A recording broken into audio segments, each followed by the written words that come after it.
Hi everyone, I'm Chef Jerome, owner of A La Folie in Naperville, Illinois. I'm here today to do a little demonstration for the Marley. I'm going to be using one of their newest Flexipan called the Lounge Flexipan. I really love the shape. So we're going to make a Petits Gateaux, kind of like my interpretation of the American berry and cream in a Petits Gateaux.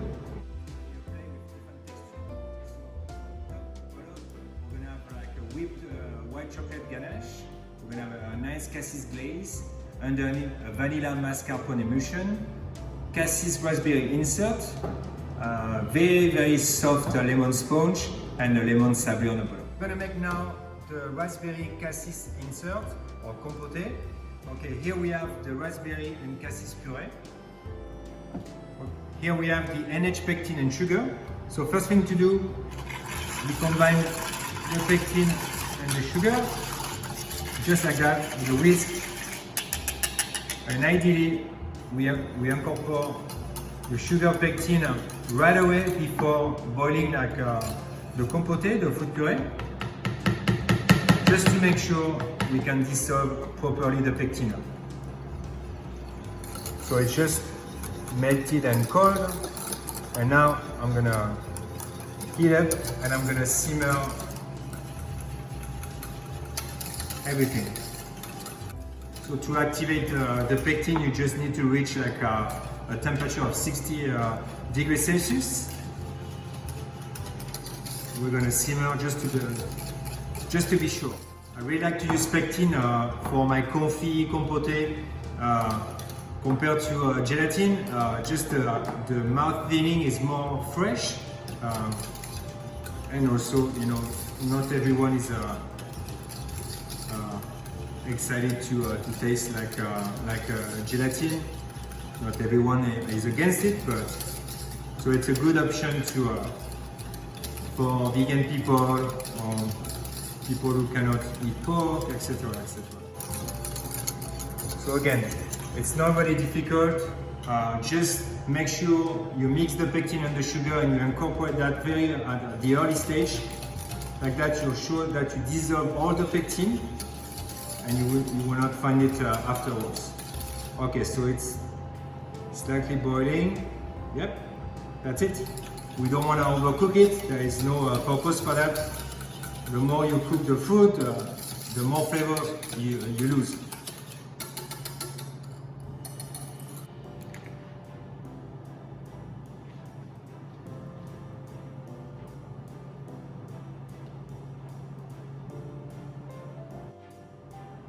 So I'm going to cast that on the Flexipan. So it's the insert Flexipan, slightly smaller than the original mold.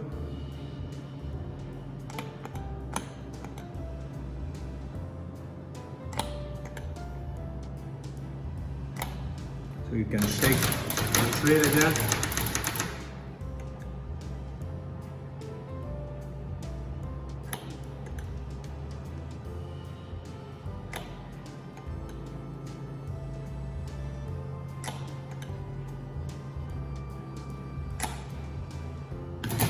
And I'm gonna freeze.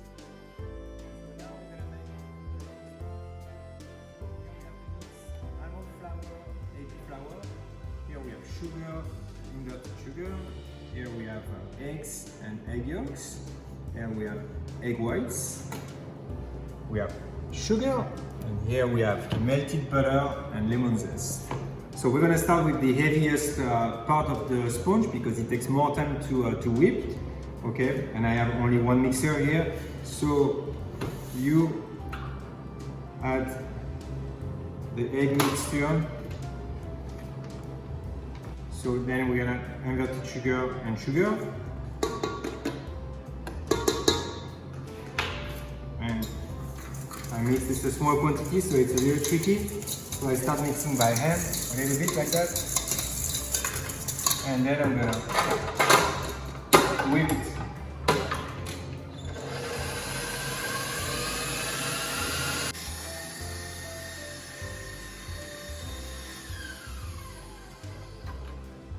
Okay, now it's fully whipped. So we're gonna keep it aside and we're gonna whip our egg whites and sugar. So I put half of the sugar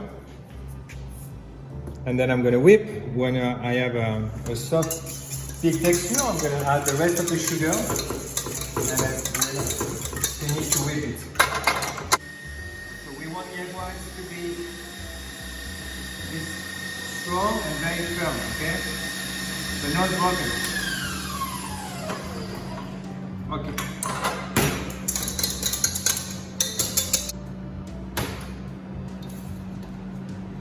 So we can add a little bit of the first mix, the yolks, and then with the whisk, break a little bit the egg whites like that.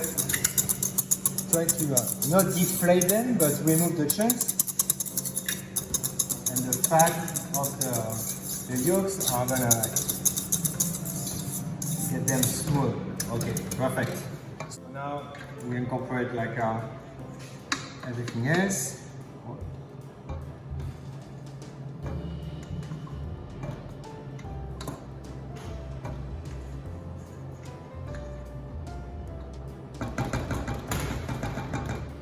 Now we're gonna remove the whisk. We're gonna put it with the butter. I start mixing gently, and then here I'm gonna incorporate my dried almond flour and AP flour, sifted together. And I keep mixing gently. You know, you don't want to deflate the sponge too much. Then when I'm almost done, I'm gonna take some and I'm gonna put that with the butter. Butter is hot. We have also the lemon zest with the butter. So what we're gonna try to do is just get the butter, like get a fluffy texture, like that. And then we're gonna add that to our sponge. So because it's not liquid anymore, it's fluffy, the incorporation will be facilitated, and then we're gonna have a way better result toward the end. It's just to avoid to deflate the sponge.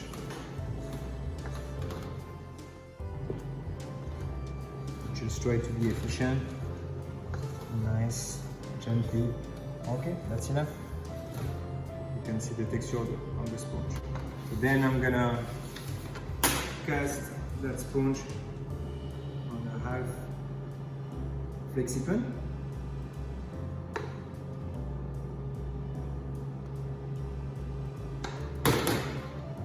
And I'm gonna spread nicely. You can use the side of the Flexipan like that. Okay.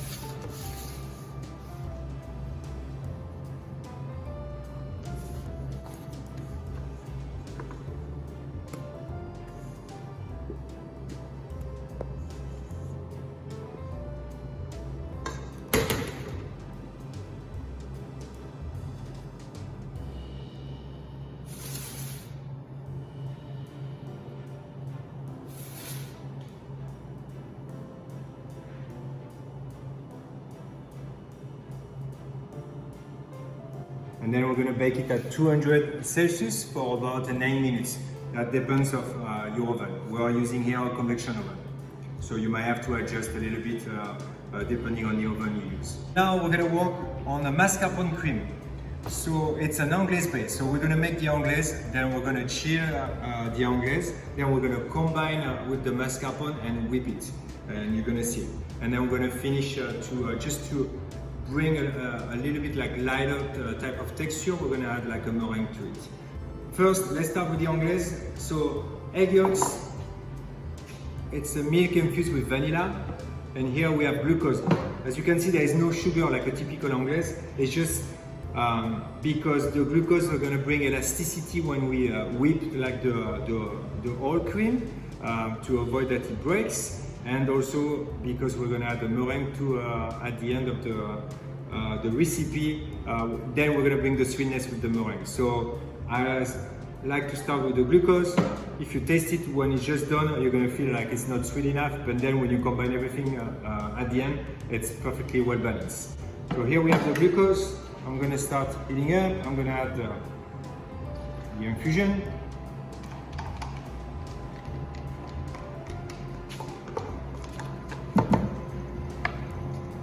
We're gonna just pour a little bit of the milk on top of the yolks, just to temper them. Just when we're gonna simmer the milk, we don't want the milk to cook the yolks. So we just temper, and now we're gonna simmer the milk. So now it's simmering. So we're gonna pour over while mixing over the egg yolks. Okay, like that we don't cook them. I'm going to drop the thermostat a little bit and then bring everything back. So some people cook the anglaise with a spatula or a thermometer, which is fine, but it's such a small quantity. So if by the time I try to look at the temperature, I might overcook it. So what I do, I just mix well, stir well, then I stop and I look at the texture like that. And then as soon as I see that it's like thickening a little bit, then I stop it and the carryover cooking keep doing the job. You know? If I was doing a bigger quantity, I would probably use a thermometer. So you look.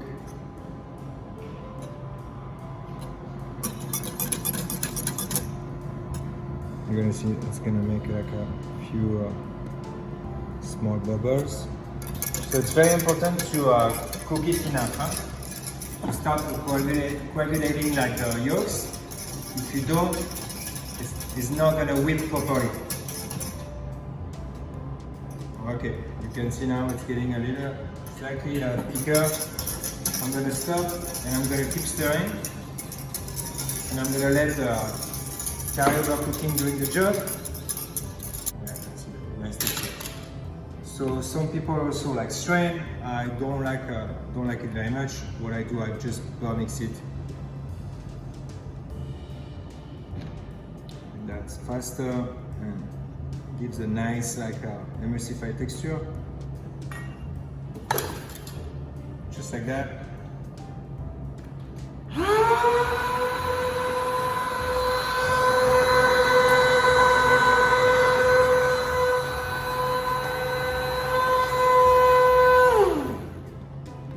That's it.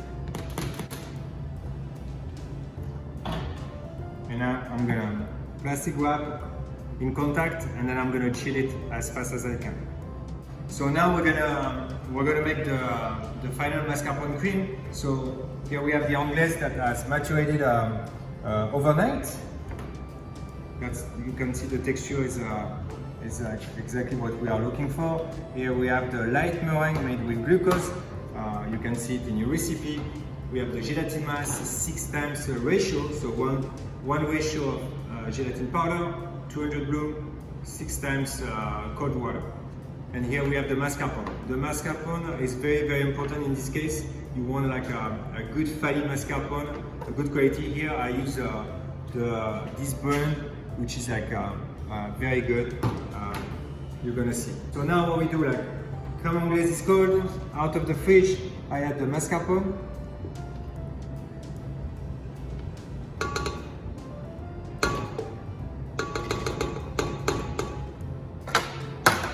And then I'm gonna whip.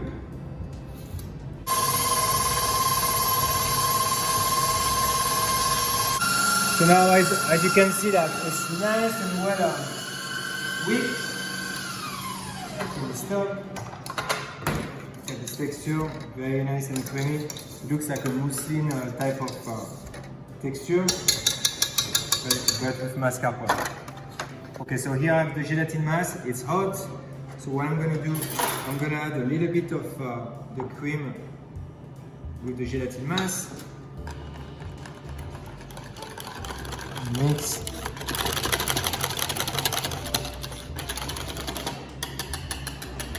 Then a little bit of cream with the meringue, just to kind of get all the texture close to each other.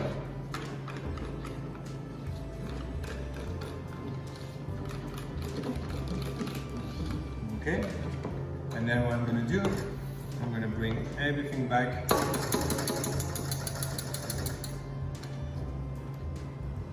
Cream.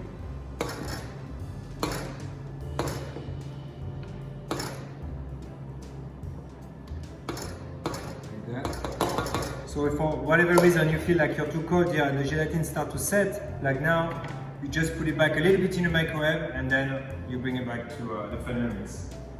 Okay guys, so now we're gonna put together the cake. So here we have the mascarpone cream, here we have the raspberry confit insert, like compote. Here we have the lemon sponge, okay? I'm gonna buy the mascarpone cream.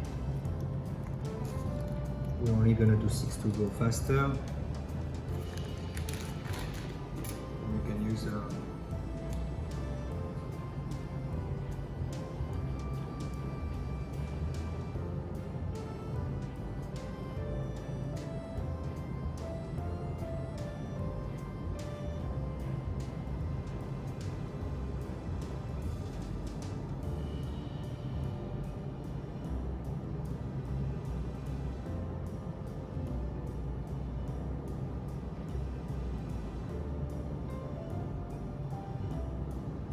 make sure we push the air bubbles. You see it's very creamy. Next we put the insert. Push a little bit, same way to push the cream up, like that we remove any air bubbles.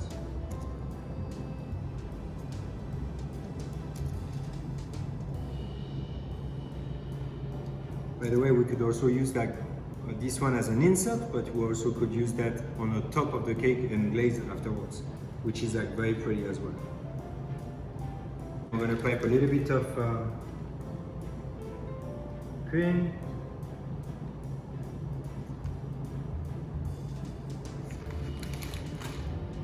And then we're going to place the sponge.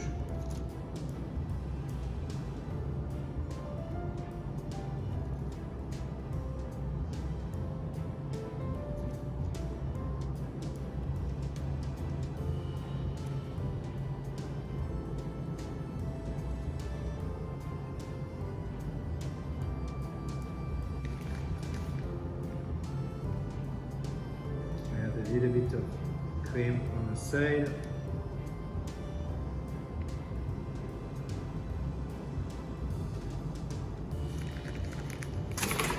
And then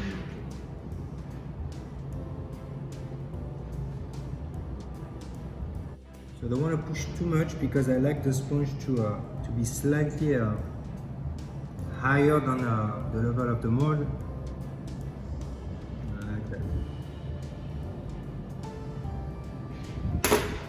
Then I'm gonna freeze very hard, and then we're gonna be ready to glaze. This is the last component now. We're gonna make the lemon infused whipped ganache. So here we have the first part of cream that I'll infuse the lemon zest with. I remove the zest, and now I will simmer the cream here. Here we have the gelatin mass melted.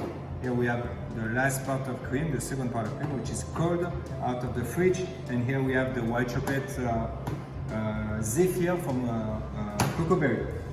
So I bring it to simmer. Then I'm gonna add the gelatin mass to it. Alright, that's good. So I don't want to put the gelatin mass before because I don't want the gelatin to burn on the bottom of the saucepan. Okay. Now I mix. I pour over the chocolate.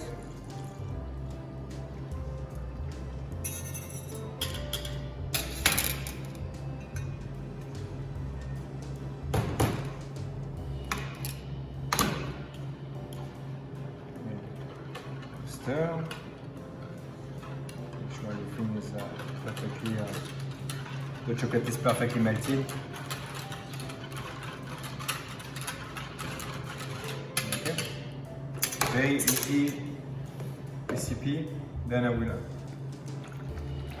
prepare it to beurre mix. Okay. Then at this stage, I can add the cream. So we keep the a part of cream which is cold. It's just to keep like a very nice texture. Where if you boil all the cream, you kind of like denaturate a little bit the cream, and then when you're gonna whip, you're not gonna have like a ganache like very nice and smooth. It might look a little bit broken. So that's why I keep a part of cream, half of the cream that I add toward the end. So you beurre mix very well. It's a very important part of the process, just to ensure that you have a perfect emulsion. Okay, so now plastic wrap, contact, fridge, overnight, it's the best to have a proper like emulsification. Okay, so overnight. Okay, so now we're gonna glaze the Petits Gateaux. They are frozen. The glaze is around like 40 Celsius, okay? So what you wanna do, you wanna go over the Petits Gateaux and push a little bit the excess, and then you wanna move up.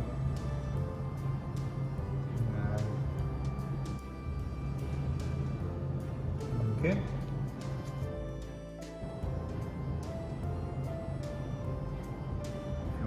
Very clean edge.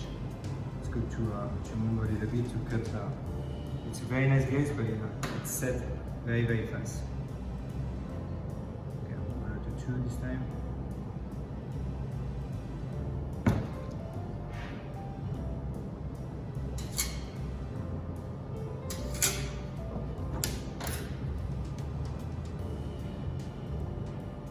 Okay, so I cut.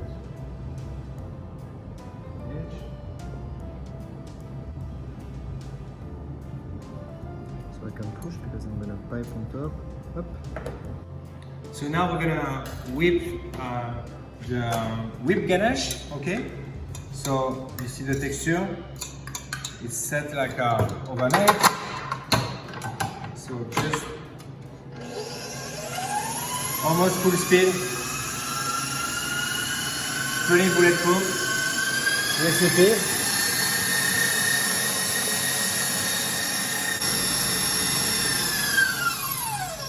Alright, as you can see now, we have beautiful texture.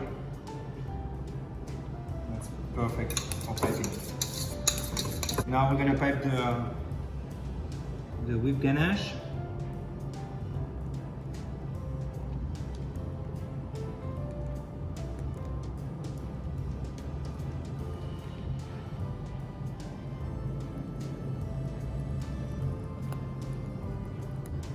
You know, a little bit of vanilla powder.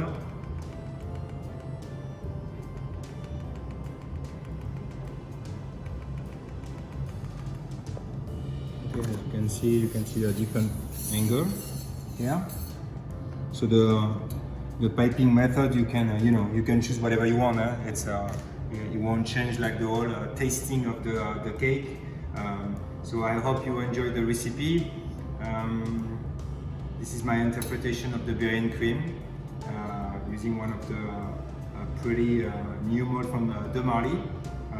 Enjoy, have fun, stay safe, and hope we can all hang out soon together.